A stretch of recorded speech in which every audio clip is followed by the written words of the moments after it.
वफाकी वज़ीर तवानाई अवैस लगारी ने दावा किया है कि मार्च 2025 के बाद हुकूमत कोई बिजली नहीं खरीदेगी।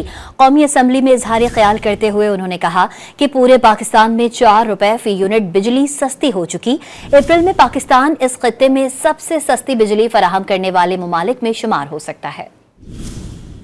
मार्च 2025 से बाद हुकूमत पाकिस्तान कोई बिजली नहीं खरीदा करेगी। अप्रैल के महीने तक इस खित्ते में सबसे सस्ती बिजली देने वाले मुल्क में शुमार हो सकते हैं इंशाअल्लाह।